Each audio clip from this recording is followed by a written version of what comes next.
ወልድ ወመንፈስ ቅዱስ አሐዱ አምላክ አሜን።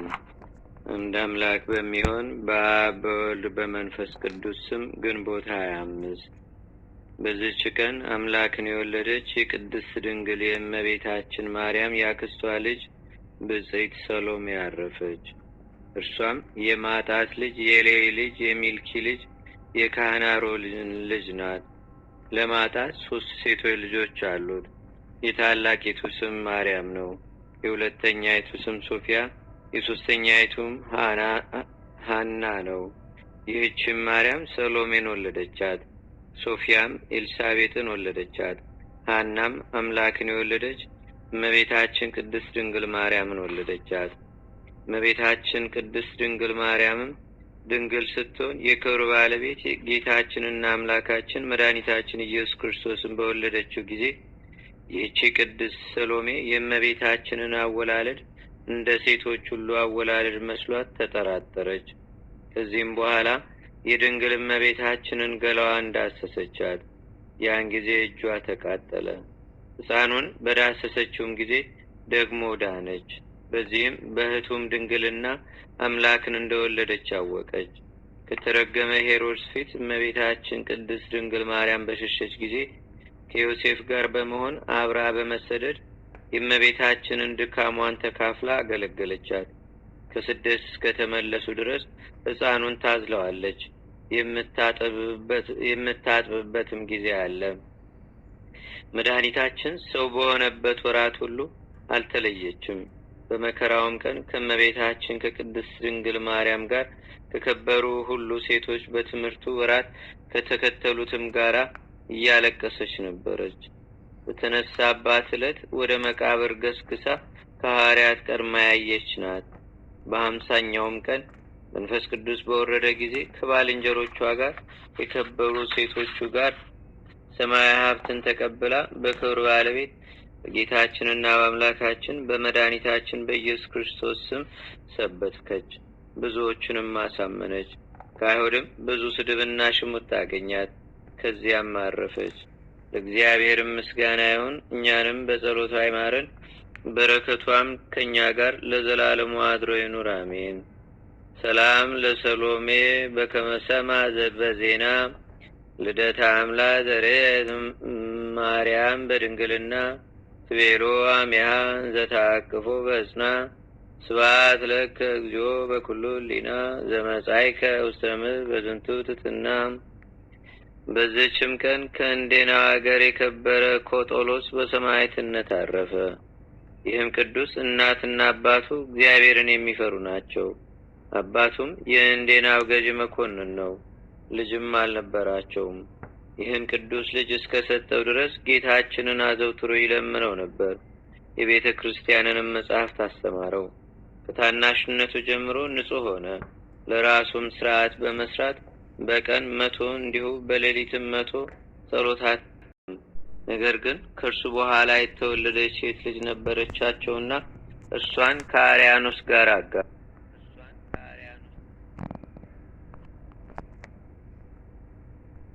አጋቧት። አባቱም ከሞተ በኋላ ለስደተኞች የእንግዳ መቀበያ ቤት ሰርቶ ስደተኛውንና እንግዳ መቀበልን ጀመረ።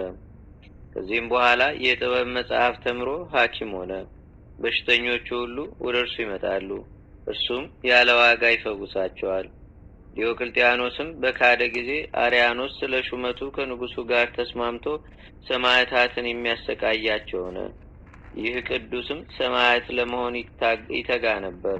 ወደ ፍርድ አደባባይም ሄዶ አርያኖስን ንጉሱንም አለቆቹንም ሁሉ ረገማቸው፣ ጣዖታቱንም ሰደበ። አርያኖስም ስለ እህቱ በእርሱ ክፉ ሊያደርግበት አልተቻለውም፣ ወደ እህቱ ላከው እንጂ። እርሷም ከመታሰር አዳነችው። ከአርያኖስም በኋላ ሌላ መኮንን ተሾመ። የዚህ የቅዱስ ኮጦሎስን ዜና ነገሩት። ጭፍራ ልኮ ወደ እርሱ አስመጣውና በእርሱ ላይ በመቆጣት ለአማልክት ካላጠንክ ይህ ካልሆነ ጽኑ ስቃይ ያሰቃይሃለሁ አለው። ቅዱሱም እኔ ለረከሱ አማልክት ዕጣን አላቀርብም፣ ለክብር ባለቤት ለሕያው እግዚአብሔር ልጅ ለጌታዬና ለአምላኬ ለመድኃኒቴ ለኢየሱስ ክርስቶስ ንጹሕ መስዋዕትን አቀርባለሁ እንጂ ብሎ መለሰለት። በዚያን ጊዜም መኮንኑ ተቆጥቶ በየአይነቱ በሆነ ስቃይ እንዲያሰቃዩ ታዘዘ። የእግዚአብሔር መልአክም ወደ እርሱ መጥቶ ይፈውሰውም ያዝናናውም ነበር፣ ያረጋጋውም ነበር። ጌታችንም በእጆቹ ታላቅ የሆኑ ድንቆይ ተአምራትን አደረገ። ማሰቃየቱንም በሰለቸው ጊዜ በሰይፍ ራሱን ይቆርጡት ዘንድ አዘዘ። የሰማዕታትንም አክሊል ተቀበለ። ቤተሰቦቹም ገንዘው በመልካም ቦታ አኖሩት። ከስጋውም እጅግ ብዙ ድንቆይ ተአምራት የሚታይ ሆነ። እግዚአብሔርም ምስጋና ይሁን፣ እኛንም በጸሎቱ ይማረን ለዘላለሙ አሜን። ሰላም ለኮጦሎስ እንተ ይጼልይ ጸሎተ በመዓልት ምእተ ወበለያሌ ምእተ ወአመፈቀደ ይኩን በእንተ ክርስቶስ ሰማዕተ ረገመ ንጉሰ ወዘያመልጥ ጣዖተ እስከ በመጥባሕት መተሩ ክሳዶ ክብርተ። በዚህችም ቀን ስብስጣ ከሚባል አገር አባ ሄሮዳ በሰማዕትነት አረፈ። ከከሃዲ ዲዮቅልጥያኖስ በክርስቲያን ወገኖች ላይ የስደት ወራት በሆነ ጊዜም ይህ ቅዱስ አባ ሄሮዳ ከሕፃንነቱ ጀምሮ እግዚአብሔርን ይፈራ ነበር። በአንዲት ዕለትም በአልጋው ላይ ተኝቶ ሳለ እርሱም ስለ እግዚአብሔር ፈቃድ በማሰብ በኃላፊው ዓለም ውስጥም መኖር ምን ይጠቅመኛል? በከበረ ወንጌል የተናገረውን የጌታችንና የአምላካችን የመድኃኒታችን የኢየሱስ ክርስቶስን ቃል ይህን ዓለም ያልካደ ሊያገለግለኝ አይችልም ያለውን ሰምቻለሁና አሁንም ተነስቼ ሄጄ በክብር ባለቤት በክርስቶስ ስም ደሜን አፈሳለሁ አለ። ይህንንም በልቡ ሲያስብ እነሆ የመላእክት አለቃ ቅዱስ ሚካኤል ወደ እርሱ መጥቶ የከበርክና የተመሰገንህ ሄሮዳ ሆይ ሰላም ላንተ ይሁን፣ አትፍራ፣ እግዚአብሔር የክብር ዙፋን አዘጋጅቶልሃልና። እኔም የመላእክት አለቃ ሚካኤል ነኝ። እኔም ወደ ፍርድ አደባባይ ካንተ ጋር እሄዳለሁ፣ በከበረ ስጋህም ላይ ምንም የሚበረታብህ የለም ብሎት ሰላምታም ሰጥቶት ወደ ሰማይ አረገ። ከዚህም በኋላ ብፁዕ አባ ሄሮዳ ወደ ምዕራባዊ ሀገር ወጣ። ፊቱንም ወደ ምስራቅ መልሶ እንዲህ ብሎ ጸለየ። ልዩ ሶስት አንድ አምላክ ሆይ ጌትነት፣ በረከት፣ ክብር ገንዘብ የሆነ ለአንተም ለብቻ ስግደትና አምልኮት የሚገባ የተሳልኩትን እስከምፈጽም ታጸናኝ ዘንድ ለምናለሁ። ይህንንም ብሎ ወደ ፍርድ ሸንጎ ሄደ። እኔ ክርስቲያን ነኝ ብሎ በግልጥ ጮኸ። መኮንኑም ክርስቲያን እሱ ነሃል፣ አገርህ ወዴት ነው? አንተ ማነህ? ስምህስ ማን ነው? ወገንህስ ምንድን ነው አለው። የከበረ ሄሮዲያም በብህንሳ አውራጃ ስብስጣ ከሚባል አገር ነኝ። ከልጅነቴ ጀምሮ ለምድራዊ ሟች ለሆነ ንጉሥ አገለግል ኖርኩ። እንግዲህስ ሕያው ለሆነ ሰማያዊ ንጉሥ አገለግላለሁ ብሎ መለሰለት። ሉኪያኖስ መኮንንም ብዙ ገንዘብ ሰጥቼህ ከጭፍሮቹ ሁሉ በላይ እጅግ ከፍ ከፍ አደርገ ዘንድ ለአማልክት ለአጵሎንና ለአርዳሚስ ለመሰዋት ተዘጋጀ አለው። ቅዱሱም እንዲህ ብሎ መለሰለት። ልብ የሌለህ ደንቆሮ ሆይ እምነቱን በሰው ላይ ያላደረገ ሰው ወዮለት፣ ግን እምነቱ በእግዚአብሔር ላይ የሆነ የተመሰገነ ነው የሚል በቅዱሳት መጽሐፍት ተጽፏል። እኔም ለረከሱ አማልክት አልሰዋም አለኝ። አለኝታዬ እግዚአብሔር ስለሆነ ለእርሱ ብቻ ሰዋለሁ እንጂ። ያን ጊዜም መኮንኑ ተቆጥቶ እንዲገርፉትና እሾህ ባላቸው በብረት ዘንጎችም እንዲደበድቡት ደሙ እንደ ውሃ እስኪፈስ ድረስ እንዲያሰቃዩ ታዘዘ። ጌታችንም በመልአኩ እጅ አጽንቶ አዳነው፣ ጤነኛም ሆነ። ሕዝቡም ይህን ድንቅ ተአምር ባዩ ጊዜ በክብር ባለቤት በጌታችንና በአምላካችን በመድኃኒታችን በኢየሱስ ክርስቶስ አምነው በሰማዕትነት አረፉ። ቁጥራቸውም 30,500 ነው። መኮንኑም ማሰቃየቱን በሰለቸው ጊዜ ራሱን በሰይፍ እንዲቆርጡ አዘዘ። እነሆ ጌታችንና አምላካችን መድኃኒታችን ኢየሱስ ክርስቶስም ተገለጸለትና እንዲህ አለው። ብፁዕ ሄሮዳ ሆይ ሰላም ላንተ ይሁን፣ አትፍራ፣ እኔ ፈጣሪ ክርስቶስ ነኝ። እነሆ መቀመጫህን ከቅዱሳን ጋር በሰማያት አዘጋጅቼልሃለሁ። በእውነት እነግርሃለሁ፣ በመታሰቢያ ቀን መከራ ድካምህን አስቦ መስዋዕት ለሚያቀርብ ለድሃ ምጽዋትን ለሚሰጥ በእንስሶቹ ስም እርባታ ይሆናል። በቤቱም የተባረከ ልጅ አይታጣም። ሰይጣንም በእርሱ ላይ በስራ ሁሉ ላይ ሊበረታበት አይቻልም። የገድልህን መጽሐፍና ስምህን የሚጽፈውንም እኔ በሕይወት መጽሐፍ ስሙን እጽፋለሁ፣ የዕዳ ደብዳቤውንም እደመስሳለሁ። ደግሞም በችግር በመከራ ውስጥ ስምህን ጠርቶ የሚለምነኝን ከመከራ ሁሉን ያድነዋለሁ። መታሰቢያህንም ለሚያደርግ ሁሉ በደሉን ሁሉ ተውለታለሁ፣ ሰላሜም ካንተ ጋር ይሁን።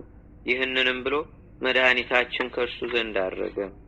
የከበረ አባ ሄሮዳም ፍጹም ደስታን ተደሰተ። ተጋድሎውንም በሚፈጽምበት ጊዜ በዚያ ወዳሉት ሕዝብ ተመልሶ ከውስጣችሁ እግዚአብሔርን የሚፈራ ሰው ያለ ከሆነ ሥጋዬ በጎ በረከትን እስከሚያደርግለት ድረስ ሥጋዬን ወስዶ በእርሱ ዘንድ ያኑረው አላቸው። ያን ጊዜም አንገቱን ዘረጋላቸው፣ በሰይፍም ቆረጡት። የምስክርነት አክሊልንም በግንቦት ወር በ25 ቀን ተቀበለ። ከ3 ወር በኋላም ዘመዶቹ መጡ፣ ሥጋውንም ወሰዱ። ተሸክመው ወደ ሀገሩ ስብስት አድርሰው በአነጹለት ቦታ ሁሉ አኖሩት። ከሥጋውም ታላላቅ የሆኑ ድንቆይ ተአምራት ተገለጡ። ለድውያንም ሁሉ ፈውስ ተገኘ። እግዚአብሔር ምስጋና ይሁን። እኛንም በአባ ሄሮዳ ጸሎት ይማረን፣ በረከቱም ለዘላለሙ በአገራችን በኢትዮጵያ በሕዝበ ክርስቲያኑ ሁሉ ላይ አድሮ ይኑር፣ አሜን። ሰላም ለሄሮዳ እግዚአብሔር ዛወጾ ከመሃቦ ኪዳነ በሃሶ ዋምጾ ለዝመዋይ ትግምርተ መኮንን እያደንግጾ በብልሃ ቅትራት አመገቦ ደጎ አሜን። አንድ አምላክ በሚሆን በአብ በወልድ በመንፈስ ቅዱስ ስም ግንቦት 26 በዚህች ቀን ዲዲሞስ የሚባለው የከበረ ሐዋርያ ቅዱስ ቶማስ በምስክርነት አረፈ። በዚህችም ዕለት የአልፋውስና የዘካርያስ የሉኪዮስ የቅድስት አርሶንያም መታሰቢያቸው ነው። ለእግዚአብሔርም ምስጋና ይሁን። እኛንም በቅዱሳን መላእክት፣ ጻድቃን፣ ሰማዕታት፣ ደናግል፣ መነኮሳት፣ አበው ቀደምት ይልቁንም በሁለት ወገን ድንግል በምትሆን በእመቤታችን በቅድስተ ቅዱሳን በድንግል ማርያም ረድኤትና በረከት አማላጅነቷም በአገራችን በኢትዮጵያ በሕዝበ ክርስቲያኑ ሁሉ ላይ ለዘላለሙ አድሮ ይኑር፣ አሜን። ዛቅረብኩ ማህሌታ ዘኪራ ይላፈ ምለተጸምዱከ ዘልፈ ለላነብብ ተወከ ዘንዴቴ መጽሐፈ እንተረሰይከ እግዚኦ ጸሪቀ መበለት ውኩፈ ምላቡ ውላን ዘተርፈ ነቢያት፣ ቅዱሳን፣ ሐዋርያት፣ ሰባኪያን፣ ሰማዕታት፣ ወጻድቃን፣ ደናግል፣ አዲ ወመነኮሳት ኢራን ባርኩ ባርኮ ጉባኤ ዛቲ መካን እስከ አረጋዊ ልቆም ንዑስ ሕፃን ለዘጻፎ በክርታስ ወለዛ ጻፎን ዘይደር ለዘአንበቦ ለዘተርጎሙ በልሳን አዲስ ወለዘሰማ ቃሎ በዝነ መንፈስ በጸሎተሙ ማርያም አራቂተ ኩሉ እምባይ ስቡረ ይማረነ ኢየሱስ ክርስቶስ አቡነ ዘበሰማያት